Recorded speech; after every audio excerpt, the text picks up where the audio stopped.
අද මං පැහැදිලි කරන්නේ බුද්ධත්වයේ සඳහා ප්‍රාර්ථනා කරන තරුණ තරුණියන් යම් පිරිසක් අපේ සමාජය අපිට දකින්න ලැබෙනවා. මේ කාරණාව තුළදී සමහර අය අදහස් පළ කරනවා මේක නිෂ්ඵල කාර්යයක්, මේක කරන්න එපා, මේ ජීවිතේ නිවන් දකින්න තියෙන අවස්ථාවයි මේ මැග අරගන්නේ. එහෙම නැත්නම් තවත් අය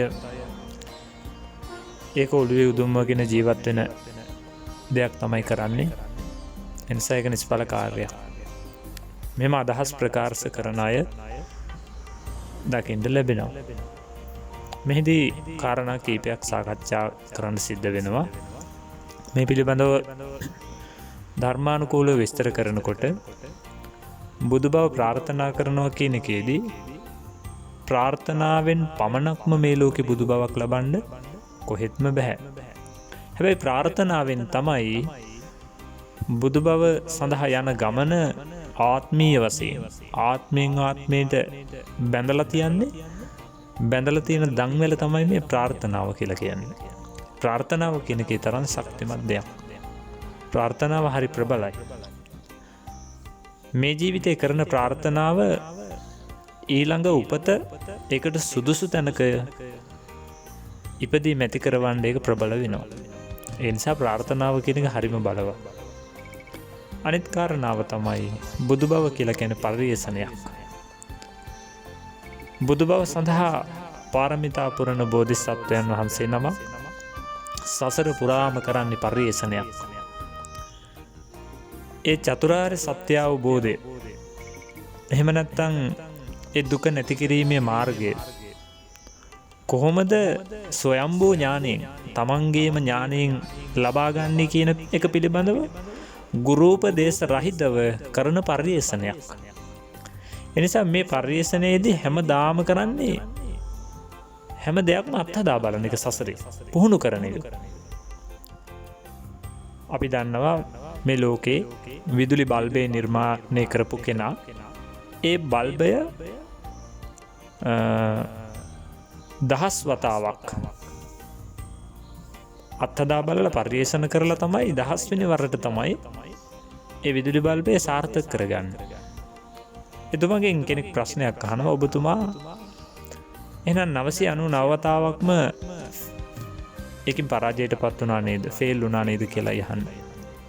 ඒ වෙලාවේදී එතුමා පැහැදිලි කරන්නේ නෑ, මම බල්බයක් පත්තු වෙන්නේ නැති, දැල් වෙන්නේ නැති ක්‍රම 999ක් ඉගෙන ගත්තා.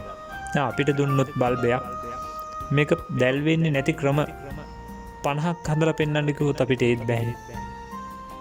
අපිට ඕන කරන්න පුළුවන්, එකක් කඩලා දාන්න පුළුවන්, විදුලිය විසන්ධි කරන්න පුළුවන්, තව මොනවා හරි 4-5ක් කරයි අපිට බෑ. නමුත් එතුමා 999 වතාවක් ඉගෙන ගත්තා කියනවා බල්බයක් පත්තු වෙන්නේ නැති ක්‍රම, දැල් වෙන්නේ නැති ක්‍රම. බුදුන් වහන්සේ නමකගෙන් ඇහුවොත් එහෙම සංසාරේ සසර වරදින දෘෂ්ටි කොච්චරක් තියෙනවද කියලා උන්වහන්සේ පැහැදිලි කරයි. ඒ සංසාරේ අත්හදා බලපු පුරුද්ද නිසා. බලන්න පරිේශනය කොච්චර වටිනවද කියලා. මම දැකලා තියෙන එක තැනක පැහැදිලි කරනවා. උන්වහන්සේ මිත්‍යා දෘෂ්ටියටත් පොඩි වෙලාවකට හරි බැහැලා බැලුවයි කියනවා. ඒකෙත් ඇත්තටම මේ මොකක් හරි හරයක් ගන්න පුළුවන් දෙයක් තියෙනවද කියලා. මිත්‍යා දෘෂ්ටියත් වෙලාවකදී අත්හදා බලලා තියෙනවා. මේ ලෝකෙ මෙච්චරටම මේ දෘෂ්ටීන් සාර්ථකයිද කියලා ඒවත් අත්හදා බලලා තියෙනවා. දැන් උන්වහන්සේ බුදු වෙන අන්තිම ආත්මෙදිත් අවුරුදු 6ක් දුෂ්කර ක්‍රියා කරනකොට පරිේශන 100,000 ගණක් කරානේ එතනදිත්. දුෂ්කර ක්‍රියාව කියලා කියන්නේ ඒක. එක හාල් ඇටයක් සතියකට විතරක් ආහාරයට අරගෙන බැලුවා ඒක හරියනවද කියලා. එක මුං ඇටයක් සතියකට විතරක් ආහාරයට අරගෙන බැලුවා ඒක හරියනවද කියලා. ආහාරයක් නැතිව ගස්වල වැටෙන කොළේ අනුභව කර කර බැලුවා ඒකෙන් හරියනවද කියලා. මේ විදිහට දුක දීලා විතරක් ශරීරයට අප්‍රමාණ විදිහට වෙහෙසට පත් කරලා මේ ඥානය උදා කරගන්න ලබා ගන්න පුළුවන්ද කියලා බැලුවා. අධික සැප ශරීරයට දීමනුත් පුළුවන්ද කියලා බැලුවා. මේක පරිේශනයක්. එහෙමනම් මේ සසරේ බුදු බව හොයාගෙන යනවා කියන එක ආකාර දෙකකින් යනවා. එකක් ප්‍රාර්ථනාවට පින්පුරෝ පුරව යනවා පාරමිතාවක් එක දානාදී කුසල් පූරණය පින්පූර්ණය එකක්. අනිත් එක තමයි භාවනාදී ප්‍රතිපත්ති මගින් මේ සසරේ දුක නසන ක්‍රමය අත්හදා බලන. අර බල්බය පත්වෙන ක්‍රමේ දැල්වෙන ක්‍රමේ අත්හදා බැලුව වගේ මේ පර්යේෂණයක් තමයි සසර පුරාවටම කරන්නේ. ඉතින් ඒක නිසා ඒක හොඳ දෙයක්. එතකොට දැන් මේකේ ඒ පිළිබඳවත් ගොඩක් කාරණා තියෙනවා. නමුත් අපි කෙටියෙන්ුයි මේක සාකච්ඡා කරන්නේ. ඉතින් බුදු බව කියලා කියන්නේ නම් ඒ සඳහා යන පර්යේෂණයක් දුක නැති කිරීමේ මඟ අත්හදා බැලීමක් තමයි සංසාරේ පුරාවටම කරන්නේ. ඒක කවදා හරි සාක්ෂාත් කරගන්න. ප්‍රාර්ථනාවේ බලයෙන් තමයි ආත්මෙන් ආත්මයට ඇද බැඳ තබා ගන්න. එකම අරමුණක ගමන් කරවන්නේ. ඒකට අවශ්‍ය උත්පත්තීන් සකස් කරලා දෙන්නේ ප්‍රාර්ථනාවේ බලයෙන්. පුරණ කුසල් වල බලයෙන්. ඒක සසර පුරුද්දක් බවට පත් වෙනවා. ඒ පුහුණුව සසර පුරාවටම යනවා. එහෙමනම් අපි ඊළඟ කාරණේ කතා කරන්නේ මේ තවත් ප්‍රශ්නයක් තියෙන්නේ. බුදු බව ප්‍රාර්ථනා කරන හැමෝම බුදු වෙන්නේ නැහැනේ. එහෙමනේ ප්‍රකාශ කරන්නේ සමහර අය බුදු බව ප්‍රාර්ථනා කරන හැමෝම බුදු වෙන්නේ නැහැ. ඒ නිසා මේ ආත්මෙදී නිවන් දැකලා ඒක කෙලවර කරන්න එහෙම නැත්නම් ඒක මාරපාක්ෂික ධර්මයක් කියලා. ඒකෙදි මෙහෙම දෙයක් තියෙනවා. දැන් අපි දකිනවා කියමුකෝ යම්කිසි දෙන්නෙක් ඉන්නවා මේ සමාජයේ. එයාලා මාධ්‍ය හරහා හරි මොනවා හරි දෙයකින් මාධ්‍ය හරහා හරි දැකලා මේ සිදුහත් යසෝදරා කියන සංකල්පය අරගෙන ඒ අය අලුතින් පින්පුරන්න පටන් ගත්ත කියමුකෝ. සමහර විට ඒක සාංශාරිකව එන දෙන්නෙක් වෙන්නත් පුළුවන් පින්පුරාගෙන. එහෙම නැත්නම් ඒ අයට මේ ආත්මෙන් මේ අදහස පහළ වුණා වෙන්නත් පුළුවන්. ආත්මීය වශයෙන් එන දෙන්නෙක් නම් ඒ දෙන්නගේ ගමන ප්‍රශ්නයක් නැහැනේ. ඒක ඉදිරියට යනවා. හැබැයි මේ ප්‍රාර්ථනා පුරන ඇත්තොන්ගේ ප්‍රාර්ථනා මේ බුදු බව ප්‍රාර්ථනා කරන ඇත්තොන්ගේ ඒ ප්‍රාර්ථනාව මේ ලෝකේ යම් තැනකද විනාශ වෙන්න පුළුවන්.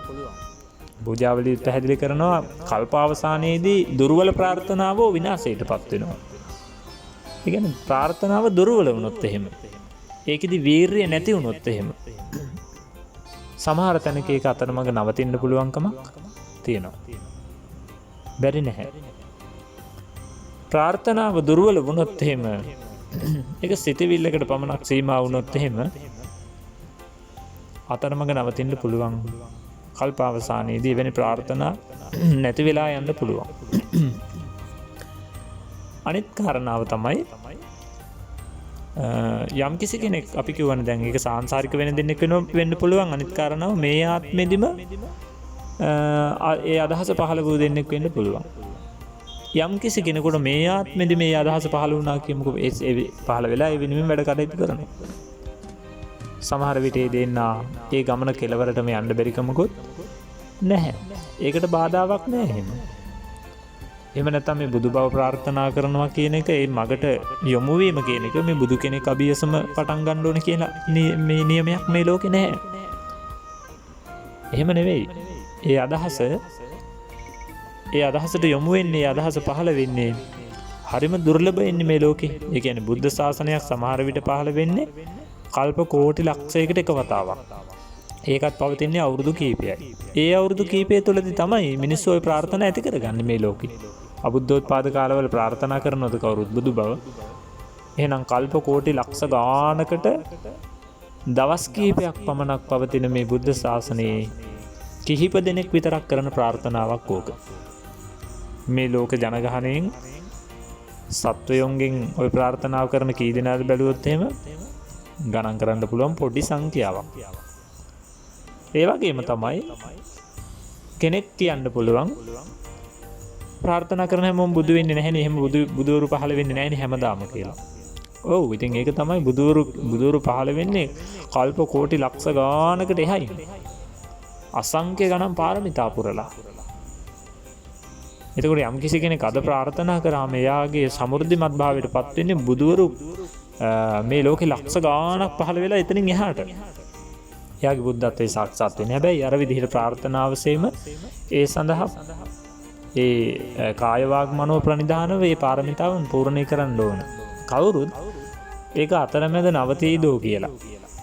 අතරමැද ඒව නවතී කියලා මන්දෝත්සාහී වෙන්න අවශ්‍ය නැහැ. එහෙම කල්පනා කරන්න ගත්තොත් ඒ තර්කයට අනුව බැලුවොත් මේ ලෝකේ බුදුරු බුදු වෙන එක නවතිනවා. බුදුරු පහළ වෙන්නේ නැහැනේ මේ ලෝකේ. තවත් තැනක හැබැයි පූජාවලිය පැහැදිලි කරනවා බුදු පුත්‍ර හාමුදුරුවෝ මේ ලෝකේ යම්කිසි කෙනෙක් බුදු බව ප්‍රාර්ථනා කරනවා නම් එයා බුදු බව කරා යනවා. ඒ වගේම තමයි සමහර තැනක එයාගේ වීරිය බුදු බවට මදි වුණොත් එහෙම එයා අඩුම පසේ බුද්ධත්වයට හරිපත් වෙනවා මේ ලෝකේ. එතනිනුත් වීරිය මදි වුණොත් මහරහත් පදවිය හරි ලැබලා මේ සසර කෙලවර කරනවා කියලා. ඒකෙන් පැහැදිලි කරන්නේ බුදු බව ප්‍රාර්ථනා කරන ඔක්කොම ඒ බුදු බව ලබා ගන්න බැරුව එහෙම වෙනවා කියන එක නෙවෙයි. එතනින් කියන්නේ කරපු ප්‍රාර්ථනාවෙන් ප්‍රතිඵල රහිත වෙන්නේ නැහැ කියලා ඒ කියන්නේ. අනිත් එක තමයි ඒක අවබෝධයෙන් ඒ ගමනට පිළිපන්නාම ඒක අතරමඟ නවතින තැනුත් තියෙනවා. ඒ කියන්නේ සමහර අයගේ දුර්වල ප්‍රාර්ථනාවන් තියෙනවා. ඒ ප්‍රාර්ථනාව සමෘද්ධිමත් කරගන්න බැරි නැහැ හැබැයි මේ ලෝකේ. ඒක ශක්තිමත් කරගන්න ඕන. මොකද දැන් බුද්ධත්වයේ සඳහා යන ගමනේ ප්‍රනිධාන වශයෙන් ඕනම කෙනෙක් පාරමිතා පිරිතු ආකාර 3ක් තියෙනවා. මනෝ ප්‍රනිධානව, වාග් ප්‍රනිධානව, කාය ප්‍රනිධානව. ඒ කියන්නේ සිතවිල්ලෙන් මම බුදු වෙනවා කියලා හිතනවා. ඒ හිතන එක විතරක් සංසාරේ සමහර විට පැහැදිලි කරනවා බණ පොතේ. ඒ අසංඛ්‍ය කල්පලක්ෂ 9ක් ඒ අය සිතවිල්ලකින් ප්‍රාර්ථනා කරනවා කියනවා. ඒකත් හැමදාම කරන්නේ නැහෙනි. දැන් බලන්න මම බුදු වේවා කියලා කරන ප්‍රාර්ථනාව බුද්ධ ශාසනයක් ලෝකේ තියෙන කාලයක විතරයිනේ සාමාන්‍යයෙන් ඒක ඉස්මතු වෙන්නේ එහෙම ප්‍රාර්ථනාවක්. ඒකට ඒකත් හැමදාම කරන්නේ නැහැ. දැන් අපි ගෞතම බුදුරජාණන් වහන්සේගේ පළවෙනිම ප්‍රාර්ථනාව අපි බණ පොතේ දැකලා තියෙනවා. බුදු කෙනෙක් අභියස සිද්ධ කරනවා. ඒ බුදුහාමුදුරුවෝ විවරණ දෙනවා. අනාගතේ බුදු වෙනවා කියලා. හැබැයි නියත විවරණ නෙවෙයි අනියත විවරණ. විවරණ දෙනවා ඒ මේ මනෝ ප්‍රනිධානව, වාග් ප්‍රනිධානව පාරමිතා පුරන කාලෙදී පවා. ඉතින් ඒ නිසා පළවෙනි පියවර තමයි මේ මනෝ ප්‍රනිධානව, හිතන එක. එතකොට මම බුදු වෙනවා කියන එක හිතන එක විතරක් කරනවා අසංඛ්‍ය කල්ප 9ක්. බලන්න එතකොට කෙනෙක් හිතුවා මේක හැල්ලුවට ලක් කරන්න පුළුවන්ද අපිට? කෙනෙකුට මම බුදු වේවා කියලා කරන සිතවිලි ප්‍රාර්ථනාව හැල්ලුවට ලක් කරන්නේ කොහොමද? එයාගේ පළවෙනි පියවරනේ මනෝ ප්‍රනිධානය කියලා කියන්නේ. කවුරුත් මනෝ ප්‍රනිධානව, වාග් ප්‍රනිධානව නැතුව එකපාරටම කාය ප්‍රනිධානයට බහින්නේ නැහැ.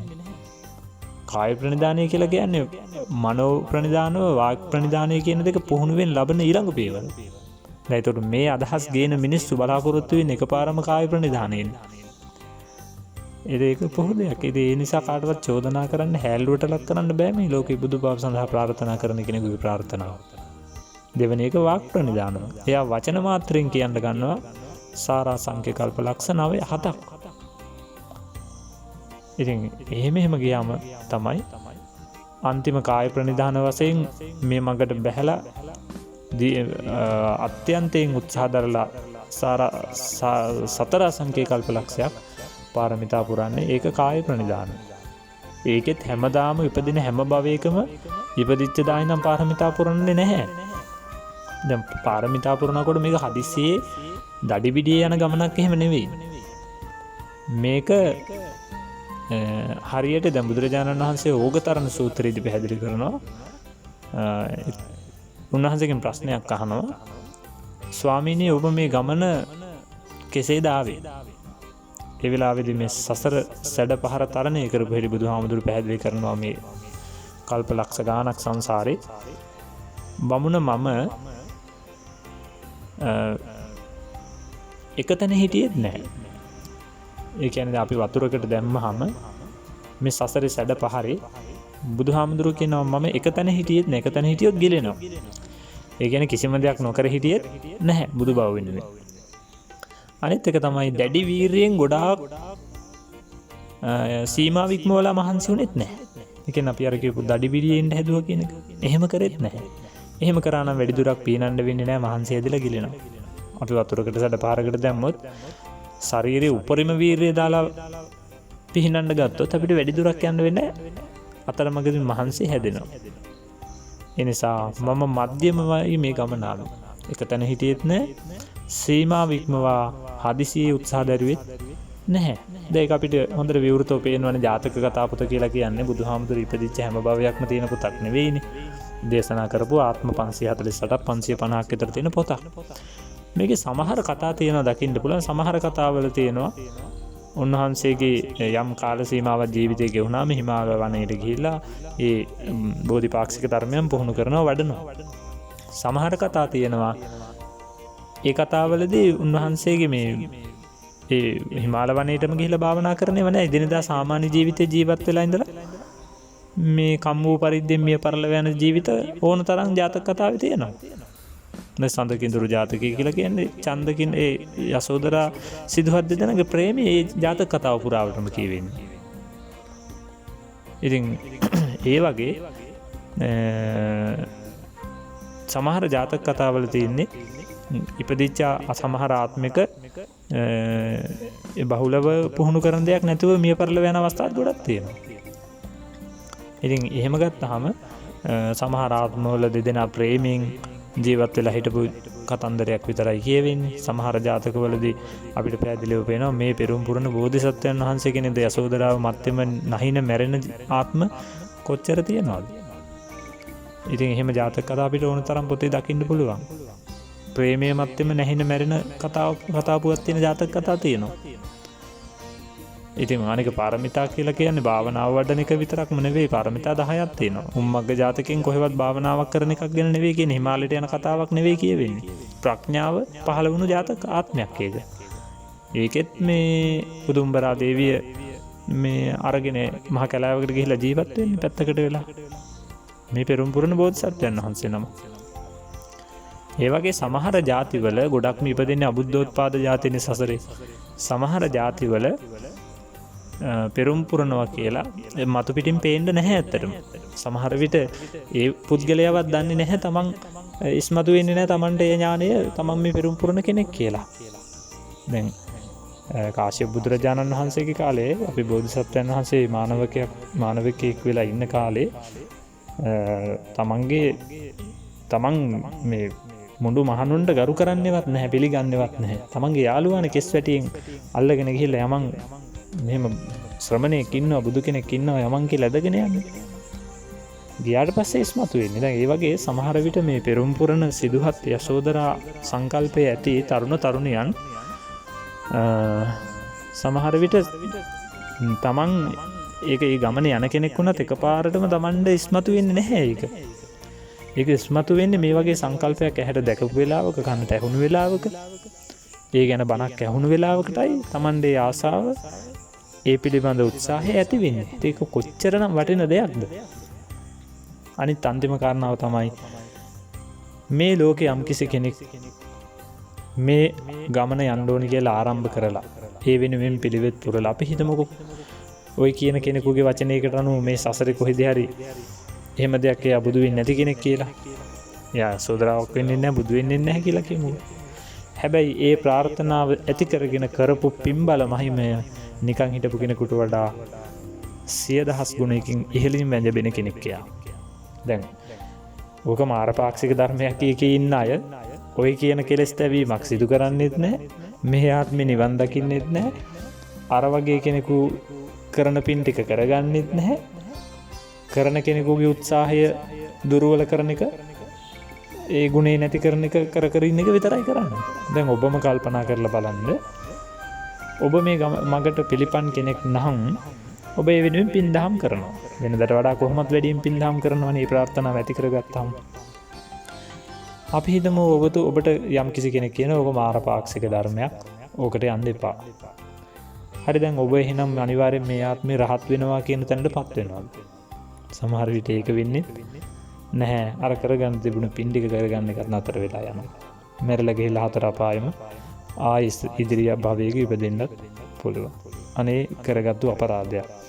ඒ නිසා කොතනකවත් එහෙම වෙන්නේ නැහැ කියලා කියන්න එපා. මොකද ප්‍රාර්ථනා කරන ඇත්තොන්ගේ ප්‍රාර්ථනාව බලවත්. එහෙම ප්‍රාර්ථනා මේ ලෝකේ හැමදාම කෙරෙන්නේ නැහැ. එහෙම ප්‍රාර්ථනා කරන පිරිසක් සකස් වෙන්නේ කල්ප කෝටි ලක්ෂ ගණනකින් පහළ වෙන බුද්ධ ශාසනයක් පවතින දින කිහිපයකදී විතරයි. ඒ ඇති කරගන්න ප්‍රාර්ථනාවල බලය නිසා තමයි මේ ලෝකෙ බුදුවරු පහළ වෙන්නේ. එහෙම තමයි හැම බුදු කෙනෙකුගේ ආරම්භය සිද්ධ වෙන්නේ. දැන් බුදුරජාණන් වහන්සේ සංකස්ස නුවරට දිව්‍ය ලෝකයෙන් වැඩපු වෙලාවේ ඒ අසිරිමත් බුද්ධ ලීලාව දැකලා මිනිස්සු 100,000 ගණනක් බුද්ධත්වේ ප්‍රාර්ථනා කරා. බුදුහාමුදුරුවෝ ඒකට ගරු කළා. එහෙමනම් ඒ බුදුහාමුදුරුවෝ කියන්න එපා, එහෙම කරන්න එපා. ඒ කිරීමෙන් ඔබට ඒක මාර පාක්ෂික ධර්මයක්, අනර්ථයක් සැලසෙන්නේ. දැම්ම නිවන් දකින්න කියලා කොතනකවත් බුදුහාමුදුරුවෝ කිව්වේ නෑ. බුදුහාමුදුරුවෝ ඒ වෙලෙම සිතවිලි ඒ අය සිතන මාත්‍රයෙන්ම ඒ සැනින්ම දැක්ක බුදුහාමුදුරුවෝ මේ අය කවද්ද බුදු වෙන්නේ, කොහෙදද බුදු වෙන්නේ, කොච්චර කාලෙකින්ද බුදු වෙන්නේ කියලා. උන්වහන්සේ නම් ඒක දකින්න ඇති. එහෙනම් උන්වහන්සේ පැහැදිලි කරනවා. ඒ නිසා මේ ලෝකේ ඔය කියන කවුරුත් මේ ආත්මේ දකින්න නිවනකුත් නැහැ, ප්‍රත්‍යක්ෂ වශයෙන් ලබන නිවනකුත් නැහැ. අර විදිහට කරගන්න පින් ටිකවත් Taman නැති කර ගන්නවා. ඉතින් ඒ නිසා කොතනකවත් එහෙම වෙන්නේ නැහැ කියලා හිතන්න එපා. එහෙම හිතුවොත් මේ ලෝකේ මේ වෙලාවෙත් මනෝ ප්‍රනිධානව, වාග් ප්‍රනිධානව, ඒ කියන්නේ මනසින් සහ වචනයෙන් පාරමිතා පුරාගෙන යන ඇත්ත ගමන නවත්තන්න එපා. ඒ ඉතින් ඔය කියන විදිහට ඒ අය කාය ප්‍රනිධානව වශයෙන් බහුලව වඩන දෙයක්වත් නැහැ. හිතවිල්ලෙන් හිතන එකයි වචනෙන් කියන එකයි වෙන්නේ. දැන් ඔබ ඊටත් එහා යමක් කරනවනේ.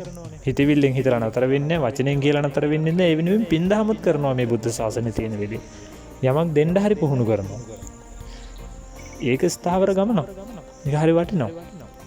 ඒ නිසා මේක මම පළ කරන්න අදහස් කරේම විශාල පිරිසකගේ අනර්ථය සිද්ධ වෙයි, අලාභයක් අවඩක් සිද්ධ වෙයි යම් යම් පුද්ගලයන් කරන ප්‍රකාශ නිසා කියලා මම මේක පළ කරේ. ඒ නිසා මේ ලෝකේ පහළ වුණු යතිවරු, බුදුවරු මේ බුදු බව සඳහා කරන ප්‍රාර්ථනාව බොහොම ප්‍රශංසා කරලා තියෙනවා, ඒ වෙනුවෙන් ගරු කරලා තියෙනවා.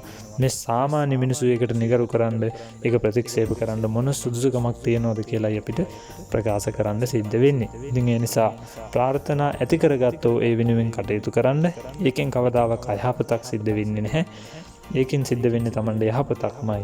ඒ ඇති කරගත්තු ප්‍රාර්ථනා ඒ වෙනුවෙන් පින් පුරවන්න, ඒ වෙනුවෙන් කටයුතු කරන්න. ඒක තමාගේ යහපත ලාභයේ පිණිස, අර්ථයේ පිණිස මේ සසරට හේතු වෙනවා, යහපත පිණිස පවතිනවා.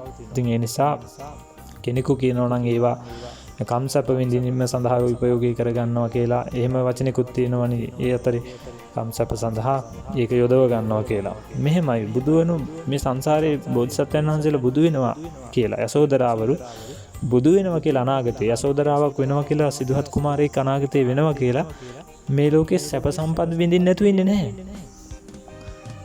ඒක අනිවාර්යෙන් සැප සම්පත් විඳිනවා.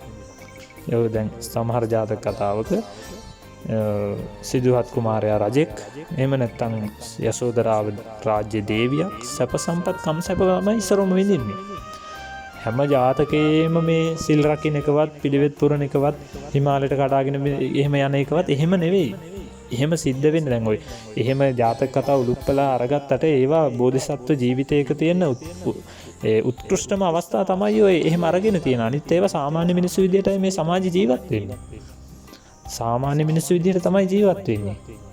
අර ඔය ජාතක කතාවල තියෙන උත්කෘෂ්ඨ අවස්ථා හැම කෙනෙකුගේම හැමදාම මේ චරිතය තුළ දකින්න නැහැ. ඉතින් ඒ නිසා අර විදිහ කල්පනා කරලා බැලුවම ඒ විදිහට මේ සාමාන්‍ය ජීවිතයක ජීවත් වෙන කම් සැප විඳිනවා, රජ සැප විඳිනවා, සක්විති සැප විඳිනවා, දෙව් මිනිස් සැප විඳිනවා. ඉතින් ඒ නිසා මේ සැප සම්පත් විඳිනවා කියන කොතනකවත් ප්‍රතික්ෂේප කරන්න බෑ. කරන්න පින් වලට විපාකත් ලැබෙනවනේ. ඒකට සැපේ කියන එක ප්‍රතික්ෂේප කරන්නත් බෑ. ඉතින් එහෙම ගත්තාම එයාලා එතකොට බලාපොරොත්තු වෙන මේ බුදු බව ප්‍රාර්ථනා කරනවා. දැන් ඔක්කොම අතහැරලා දාලා ගිහිල්ලා අර කල්ප අසංඛ්‍ය කල්පලක්ෂ 17ක් පාරමිතා පූර්ණේ කරපු කෙනෙක් කාය ප්‍රනිධානයට බැසගත්තා වගේ අද පටන්ම ඒක මහන්සි වෙන්න ඕනේ කියලා. එහෙම දෙයක් නෑ. මේක පිළිවෙලින් පිළිවෙලට මනෝ ප්‍රනිධානව, වාග් ප්‍රනිධානව, කාය ප්‍රනිධානව යා යුතු ගමන. පටන් ගත්ත දවසේ ඉඳන් දඩිබිඩි අර පොගතරණ සූත්‍රය කිව්වා වගේ පිහිනගෙන යා යුතු ගමනක් එහෙම නෙවෙයි. ඒ නිසා කවුරුත් මන්දෝත්සාහී වෙන්න එපා. මේ වචනයකින් හරි මං කරන්නේ ඒ අත්තන්ගේ ප්‍රාර්ථනාවල් සමෘද්ධිමත් වෙන්න කරන යහපත. ඉතින් ඒ නිසා ඒ හැම කෙනෙක්ම තමන්ගේ ප්‍රාර්ථනාව උදෙසා කටයුතු කරන්න ශක්තිමත් කරන්න. ඒ වෙනුවෙන් මලක් හරි පහනක් හරි පූජා කරලා පිළිවෙත් පුරන්න. ඒක තමාගේ යහපත පිණිස පවතිනවා. ඉතින් ඒ නිසා ඔය කියන අදහස් දෘෂ්ටි වලට බැස ගන්න එපා. එතනදි තමන් පරිස්සම් වීම කල්පනා කරගන්න ඕනේ. මේ වගේ සම්‍යක් දෘෂ්ටිය බුද්ධ ශාසනයේ බුද්ධ වචනේ ලෝකේ සජීවීව තියෙන වෙලාවෙත් මොනතරම්නම් ওই වගේ දෘෂ්ටි මතවාද ඇති වෙනවද? එතකොට තමන් මේ පෙරම් පුරාගෙන යන අනාගත සංසාරයේදී අබුද්ධෝත්පාද කාලවල ඉපදුනහම සම්‍යක් දෘෂ්ටිය නැති ලෝකයේ ওই වගේ මිත්‍යා දෘෂ්ටියෙන් කොච්චරක් නම් තියෙයිද අපි ඒවට අපේ මනස අහුවෙයිද? ඒ වගේ බරපතල බාධක මැදින් තමයි මේ ගමන යන්න තියෙන්නේ. ඒවට අදිෂ්ඨානය ඇති කරගන්න පුහුණු කරන්න, ඒ ගුණය ඇති කරගන්න අදිෂ්ඨානය පුහුණු කරන්න, ප්‍රාර්ථනාව බලවත් කරගන්න හැම කෙනෙකුටම අනිවාර්යෙන්ම ප්‍රාර්ථනාව සමෘද්ධිමත් නම්, වීරිය හරියට තියෙනවා නම්, එකම අරමුණක් තියෙනවා නම් මේ ගමන අනිවාර්යෙන්ම යන්න පුළුවන්කම තියෙනවා. ඔබට තෙරුවන් සරණයි.